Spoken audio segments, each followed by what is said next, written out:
માણસને પાછો વાળવાના કોઈ મંત્ર નથી. બળદને પાછો વાળવો હોય તો એનો મંત્ર છે, તમે છેટે ઉભો ભાઈ મંત્ર બોલો,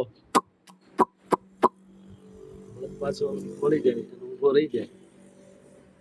ભેંસને પાછી વાળવી હોય, હેરી ઉભી રાખવી હોય તો બાપ ધો ધો હેરી, ભેંસ ઉભી રહી જાય.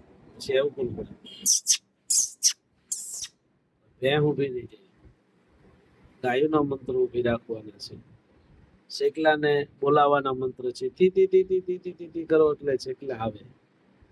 કાગડો એવો વાયડો છે પણ એને બોલાવવાનો કાક કાક કાક કરો એટલે કાગડો. હાથીને પણ અંકુશ છે, ઘોડાને ચાબુક છે. આ બધાય માથે કોક ને કોકના કાંઈક ને કાંઈક બધા મંત્રો કામ કરી રહ્યા છે.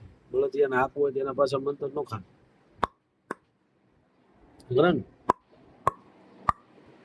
બળદિયો હાલે.